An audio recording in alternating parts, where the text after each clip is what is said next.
En Acción de Gracias, me dijeron que ya no era parte de la familia. Vi a mi madre reír mientras le daban mi lugar a otro. No discutí, solo envié el mensaje que había guardado por meses. Y lo que pasó después sorprendió a todos. Me llamo Elías, tengo 28 años. Y durante la mayor parte de mi vida he sido el invisible de mi familia, el que siempre quedaba fuera de las fotos grupales, el que no recibía los mensajes, el que solo existía cuando necesitaban un favor o un transporte. Pero cuando se trataba de algo realmente importante, era como si no estuviera. Crecí con una madre de lengua afilada y memoria selectiva. Curiosamente, nunca olvidaba un solo error que cometía, pero parecía no recordar los premios que gané, las veces que la ayudé sin pedir nada a cambio o esas tarjetas de cumpleaños que compraba con el poco dinero que tenía. Tenía una hermana, Clara, que desde pequeña entendió cómo jugar el papel perfecto. Sonreía, decía lo correcto, sacaba buenas notas y recibía trato de reina. Yo, en cambio, era reservado, directo y poco dado a fingir. Eso nunca encajó en la dinámica familiar, donde las sonrisas valían más que la sinceridad y decir la verdad era visto como una ofensa. Durante años intenté ganarme un lugar. Llevaba postres a cenas para las que no me habían invitado,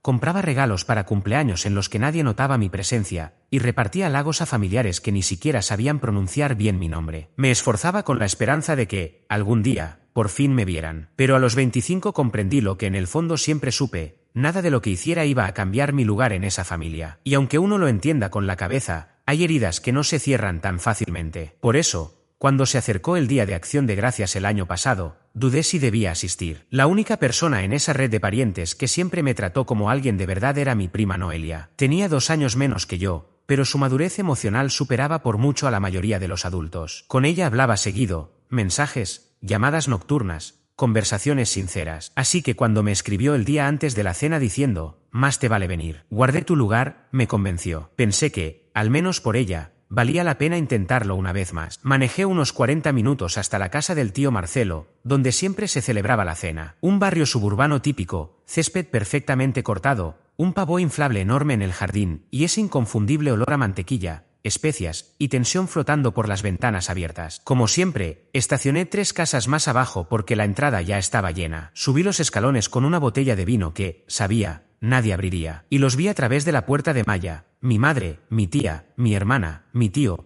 todos riendo y charlando como si fueran portada de una revista de familias funcionales. No esperaba una bienvenida ni una ovación, pero lo que pasó después fue más que frialdad. Fue intencional. Cuando extendí la mano para abrir la puerta, esta se entreabrió apenas, y allí estaba mi tío Marcelo, bloqueando la entrada como un muro humano. No me saludó, no sonrió, solo me miró con esa media sonrisa arrogante y dijo, «Ya no eres parte de la familia, Elías, tienes que irte». Pensé que era una broma. Me reí, esperando que soltara el remate, pero no se movió. Detrás de él vi a mi madre pasar 2 platos, uno con una tarjeta con el nombre. La reconocí de inmediato. Se la entregó riendo al novio de Clara, un tipo al que solo había visto 2 veces. Brindaron. Mi lugar, mi silla, ya estaba ocupada antes de que yo pudiera poner un pie dentro. «Estoy hablando en serio», añadió mi tío. «Tu presencia solo genera tensión». «¿Tensión?», repetí. «Pero si ni siquiera he entrado». Él se encogió de hombros con falsa pena. «No hagamos esto más incómodo de lo necesario. Mejor vete». Miré por encima de su hombro y fijé la vista en mi madre. No se inmutó, no lo contradijo, solo alzó una ceja y bebió un sorbo de vino, como si estuviera viendo una serie mediocre. Por un instante pensé en discutir, en alzar la voz, en armar un escándalo. Pero no lo hice. En cambio, hice algo que ni yo mismo esperaba. Asentí en silencio. Di un paso atrás. Bajé los escalones con la botella aún en la mano. Subí al coche y conduje un par de cuadras antes de detenerme. Tenía las manos temblorosas, no por rabia, sino por algo más profundo, más definitivo. Porque ya había visto lo que necesitaba ver. Yo no era familia para ellos. Era un accesorio, una broma. El blanco fácil cuando necesitaban criticar a alguien, el hueco útil para llenar espacio. Pero había algo que no sabían. Desde hacía meses, me venía preparando para este momento. Noelia y yo lo habíamos hablado muchas veces en llamadas susurradas, compartiendo historias sobre lo que significaba ser ignorado, minimizado, olvidado. Ella no solía expresarlo en voz alta, pero lo notaba. Veía la hipocresía, el favoritismo, las manipulaciones que se disfrazaban de reuniones familiares. Una vez me dijo, si alguna vez quisiéramos romper esa fachada, solo hace falta una chispa. Así que saqué el teléfono, abrí el mensaje guardado. Me había tomado semanas escribirlo y elegir el momento justo. No era una queja, ni un intento de culpar a nadie, ni una súplica emocional. Solo era la verdad, escrita con calma, enviada a un grupo muy selecto de personas que estaban dentro de esa casa. La envié. 5 minutos después, con el motor encendido y el coche detenido en la esquina, miré por el retrovisor. La puerta principal se abrió. Primero salió Noelia, furiosa,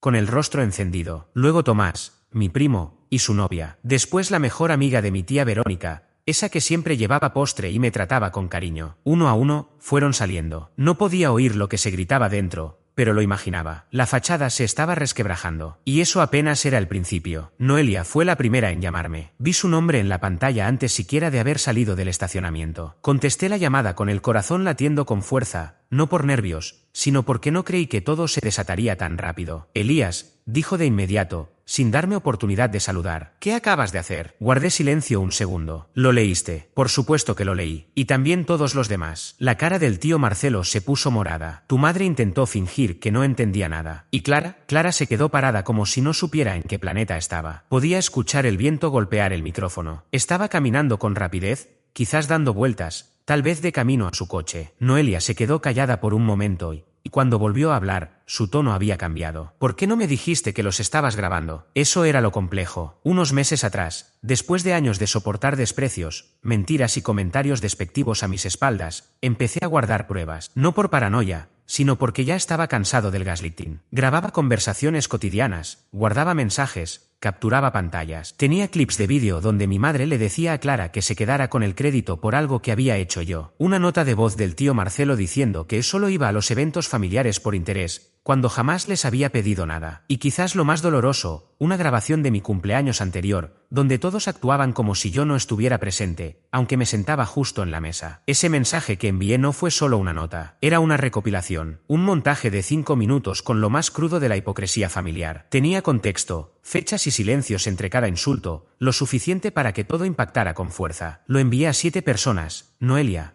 Tomás, mi tía Verónica, la prometida de mi primo, una hermana de mi madre que siempre se mantenía al margen y 2 amigos de la familia que siempre creyeron la imagen perfecta que vendían mi madre y el tío Marcelo. No te lo dije porque no quería que te vieras envuelta en esto, respondí en voz baja. Noelia soltó una risa sarcástica. Ya estoy metida en medio, pero me alegra que lo hicieras. Exhalé lentamente. Por primera vez, aflojé el agarre del volante. ¿Estás bien? Lo estaré. He terminado con ellos. Y colgó. Me quedé en el auto, en silencio, mirando por el parabrisas. Varios coches ya se alejaban de la casa. Algunas personas permanecían en el porche, con expresiones de desconcierto. La voz de mi madre se alzaba por encima de todas, aunque no lograba entender lo que gritaba. No hacía falta. Era solo otra versión de lo que había oído toda mi vida. La siguiente llamada fue de la tía Verónica. Elías, dijo, sin aliento. ¿Dónde estás? Pensé en mentir. A una cuadra. Quédate ahí. Voy para allá. Colgó. Y 5 minutos después, se subía a mi coche. No traía rabia en los ojos, sino una expresión entre perplejidad y desconcierto, como si acabara de llegar a una escena del crimen sin saber qué esperarse. Escuché todo, dijo 2 veces. Yo no dije nada. Nunca imaginé que fuera tan grave. Sabía que a veces eran crueles, pero no me di cuenta de lo calculado que era todo. La miré. ¿De verdad no lo sabías? Hizo una mueca. Veía cosas sueltas. Pero tu madre siempre decía que tú exagerabas, que lo malinterpretabas todo. No quería creer que mintiera. No mintió, susurré. Solo editó. La tía Verónica se quedó mirando el tablero del auto. Esto va a destruir a la familia. Entonces tal vez ya estaba rota, dije. Esa noche, al llegar a casa, tenía una cantidad abrumadora de mensajes. Algunos furiosos, otros pidiendo disculpas, unos cuantos confundidos. Pero lo que más me impactó fue el silencio de quienes más deberían haber dicho algo. Mi madre, Clara y el tío Marcelo. Ninguno se comunicó, ni una llamada, ni un mensaje. Hasta la mañana siguiente. Fue entonces cuando vi la publicación. Mi madre, en su estilo dramático de siempre, escribió una larga reflexión en Facebook sobre la traición, la falta de comprensión y la costumbre de exponer asuntos privados por atención. No mencionó mi nombre, pero los comentarios dejaban claro a quién se refería. La gente le ofrecía su apoyo, le decía que yo era irrespetuoso, que te criaron mejor que eso, muchacho. Pero algo cambió en esa cadena de comentarios. Noelia respondió, Tomás también lo hizo. Luego, la tía Verónica. Poco a poco, empezaron a salir voces que desafiaban esa narrativa. Personas que mencionaban manipulaciones, dobles estándares, incluso historias propias sobre maltratos o engaños. La publicación se llenó de respuestas. Algunos familiares eliminaron sus comentarios. Otros me bloquearon directamente. Pero algo había cambiado. Por primera vez, no me sentía solo. Por primera vez, otros también lo veían. Ese fin de semana, recibí una solicitud de mensaje del novio de una prima lejana. Decía, no sabía que eran así. Lo siento, si hubiese entendido en qué estaba participando, jamás me habría sentado en tu lugar. No respondí, no hacía falta. El mensaje ya había sido enviado. No solo en el grupo. Por primera vez en años, no me sentí un fantasma en mi propia historia. Me sentí el autor. Y esa historia aún no había terminado. El domingo después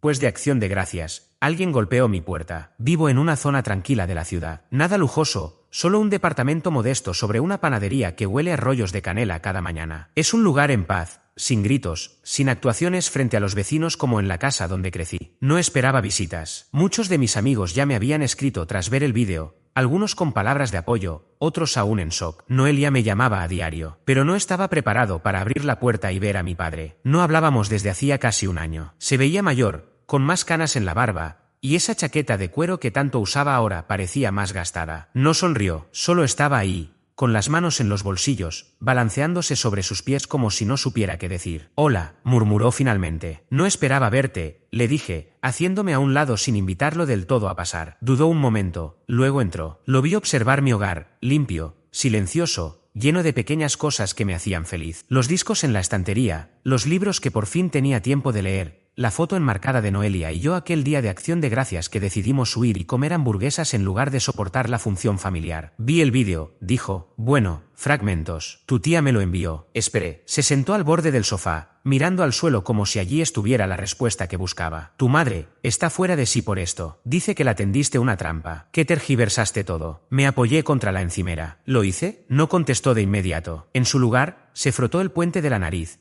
como si quisiera expulsar la tensión a través de la piel. No lo sé, Elías. Sabía que las cosas entre ustedes estaban mal, pero escucharlo así fue difícil. Cruzando los brazos, lo miré en silencio. ¿Difícil para quién?, preguntó él, levantando la mirada. Para mí, respondí, porque me hizo darme cuenta de que permití que todo ocurriera durante años. Y fue entonces cuando escuché, por primera vez, una frase de mi padre que no sonaba como una excusa ni una evasiva, sino como un reflejo. No dije nada. No confiaba en mí mismo para hablar sin que se me quebrara la voz. Él se movió incómodo en el sofá. ¿Te acuerdas de cuando tenías 13 años y tu madre tiró tu portafolio de arte? Asentí despacio. Ese día nunca se me borró de la mente. Meses de trabajo arrojados a la basura porque saqué una B en ciencias. Sí, me dijo que habías dibujado algo ofensivo. Hice una caricatura de ella gritándome. Nada más. Soltó una risa seca. Y le creí. Ni siquiera me molesté en pedir ver el dibujo. Esa era la dinámica, dije, sorprendido de lo firme que sonó mi voz. Ella decía algo, tú asentías. Clara se unía al juego y yo me quedaba intentando decidir si estaba perdiendo la razón o si simplemente no valía la verdad. Parecía que quería rebatir, pero no lo hizo. Solo se quedó allí, asintiendo levemente, dejando que el silencio se extendiera. No puedo cambiar lo que pasó, dijo finalmente, pero quiero que sepas que ahora lo veo. Ojalá hubiera dicho algo antes. Ojalá hubiera intervenido. Le creí. En serio lo hice. Pero también sabía que su remordimiento no deshacía años de pasividad. Nunca fue cruel, pero su silencio dejó huellas. Y a veces el silencio es otra forma de herida. Te agradezco que lo digas, contesté. Pero no sé qué esperas de mí ahora. No lo sé tampoco, suspiró. Supongo que solo quería saber cómo estás. Mejor, dije con sinceridad. Ahora que me alejé,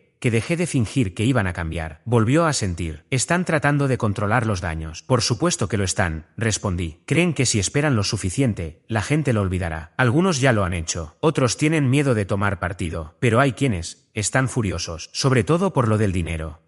El dinero. Eso no lo había contado fuera de ese primer mensaje. Durante años, estuve ayudando económicamente a varios miembros de la familia. Pagué rentas, reparaciones de coches, incluso presté dinero a Clara cuando me dijo que su novio era abusivo y que necesitaba irse. Nunca pedí que me devolvieran nada. Nunca se lo conté a nadie. Lo hacía porque, en el fondo, creía que eso me devolvería un lugar dentro de la familia. Eso terminó hace 3 meses. No hice un escándalo. Simplemente empecé a redirigir mi apoyo hacia Noelia, hacia amistades, hacia personas que realmente me trataban como un ser humano. El vídeo que envié en Acción de Gracias cerraba con una nota: esta es la razón por la que dejé de pagar sus vidas. Aparentemente, eso dolió más que los audios. Dicen que los estás castigando, me dijo mi padre. Ellos se castigaron solos, contesté. Yo solo dejé de premiarlo. No dijo nada más. Al cabo de un rato, se levantó. Debo irme. Solo quería que supieras que tenías razón. En todo, caminó hacia la puerta, pero antes de salir se detuvo. Si en algún momento existe una forma de enmendar lo nuestro, espero que me dejes intentarlo. Y se fue. No lloré, no grité, solo me quedé de pie en el silencio,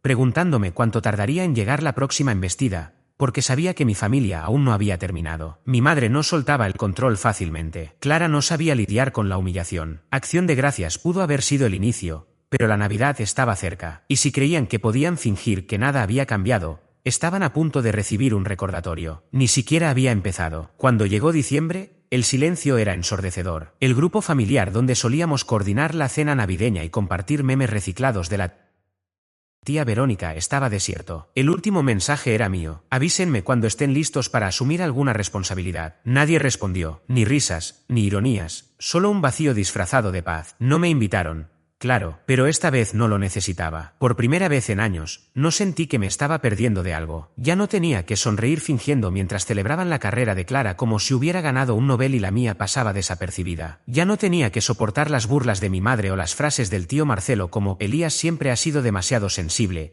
como si fuera algún aparato defectuoso. Era libre, libre de obligaciones, de expectativas, de ser el blanco emocional de todos. Pero aún no había terminado. La grabación que envié en Acción de Gracias solo fue el inicio. Sacudió su imagen pública, obligó a conversaciones incómodas, pero no los hizo cambiar de verdad. Estaban escondidos, lamiéndose las heridas, esperando que todo se olvidara. Podía sentirlo, esa certeza arrogante de que con el tiempo me desvanecería de sus recuerdos y recuperarían el control de la historia. Así que me aseguré de que eso no ocurriera. Empecé por el dinero. De forma discreta, ordenada, sin previo aviso, reclamé lo que había dado. Ese préstamo de $3,000 a Clara. Le envié una carta formal a través de mi abogado, recordándole que aunque al principio lo traté como un regalo, el hecho de que hubiera mentido sobre estar escapando de una relación abusiva anulaba ese entendimiento. Y para colmo, seguía con ese tipo. Él estuvo en Acción de Gracias, sentado en mi lugar, riendo con mi madre. Le di 60 días para devolverlo. Sin amenazas, sin intereses, solo el papeleo. También cancelé la transferencia automática que cada noviembre cubría parte de los impuestos del terreno del tío Marcelo. Nunca me lo pidió directamente. Tenía demasiado orgullo. Pero hace unos años insinuó que estaba pasando por un mal momento y yo decidí ayudar. Cada año,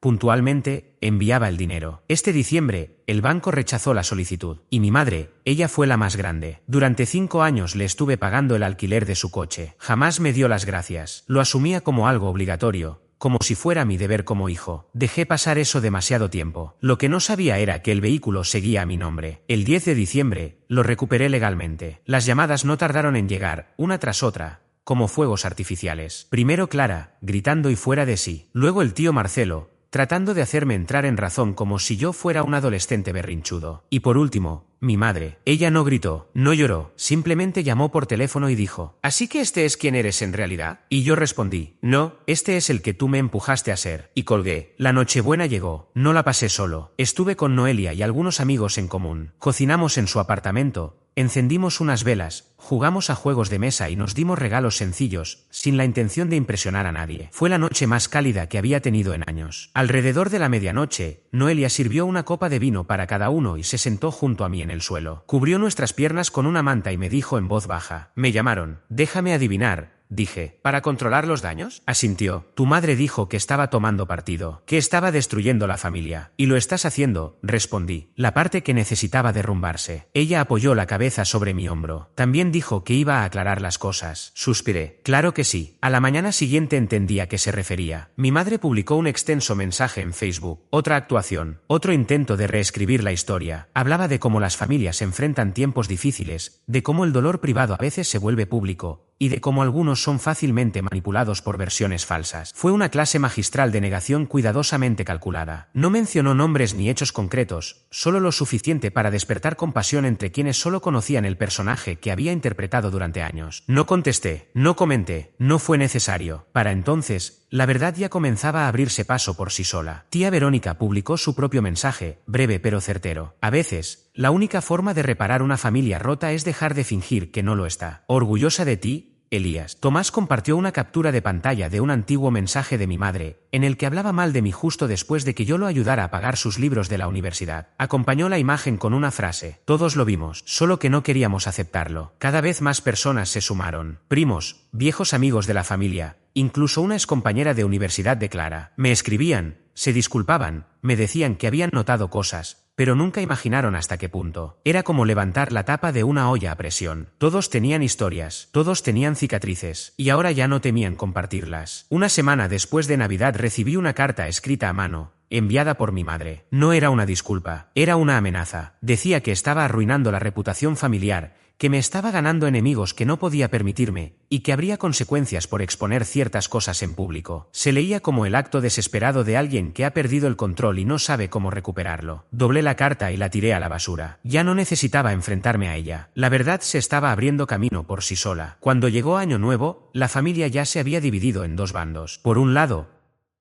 quienes seguían aferrados a lo de siempre, defendiendo a mi madre, asegurando que las grabaciones se habían malinterpretado, tachando todo como simple drama. Por el otro, quienes por fin empezaban a ver con claridad. Esos comenzaron a reunirse entre ellos. Noelia organizó un brunch en enero e invitó solo a personas en las que confiaba. Más de 20 asistieron. El tío Marcelo no estuvo presente. Clara tampoco, ni mi madre. En cierto modo, he tenido que pasar por un duelo. No solo por la pérdida de una familia que en realidad nunca tuve, sino por la versión de mí que vivía esperando que el afecto llegara disfrazado de aprobación. Dejé que esa versión de mí muriera. Lo enterré junto con la culpa, la necesidad de complacer, el anhelo interminable de validación. Ahora, estoy empezando a vivir de verdad. Volví a escribir, algo que no hacía desde la secundaria. Inicié un pequeño emprendimiento como freelance, y Noelia y yo estamos más unidos que nunca. De vez en cuando, alguien me contacta, alguien que vio lo que pasó, que se reconoció en mi historia, y que me dice, gracias por hablar. Así me sentí durante años. Si estás leyendo esto y piensas en los miembros de tu familia que se burlan de ti, que usan tu afecto como una cadena, que solo te llaman cuando necesitan algo, escucha con atención, no tienes que quedarte en esa casa solo porque tu nombre esté en el buzón. No le debes tu silencio a quienes jamás te ofrecieron paz. A veces, el acto más valiente es pararte frente a la puerta que te cerraron en la cara, darte la vuelta y no volver jamás. No perdí una familia, lo que hice fue soltar una carga que llevaba demasiado tiempo arrastrando. Y en ese vacío que quedó, encontré espacio para mí. No ruido, no exigencias, no máscaras. Solo yo, con todo lo que me negaron y todo lo que decidí reconstruir por mi cuenta. Ahora camino sin mirar atrás, sin esperar invitaciones que nunca llegan ni perdones que siempre se entregan con condiciones. Me rodeo de personas que me ven sin exigirme disfraz, personas que no necesitan que me doblegue para aceptarme. Lo más curioso es que, al dejar atrás a quienes me herían en nombre del amor, me descubrí rodeado de una red silenciosa que siempre estuvo ahí. Amigos, conocidos, incluso extraños, que entendieron lo que callaba y sintieron lo que yo no me atrevía a nombrar. Y de esa conexión nació algo mucho más real que cualquier apellido compartido, la certeza de que no estoy solo. Así que si tú también sientes que cargar con tu apellido duele más de lo que debería, recuerda esto, a veces, la familia no se encuentra en la sangre, sino en la gente que te extiende la mano sin pedirte que te arrodilles. No me fui, me liberé, y en ese acto, me encontré por fin a mí mismo, sin filtros, sin miedo, sin permiso,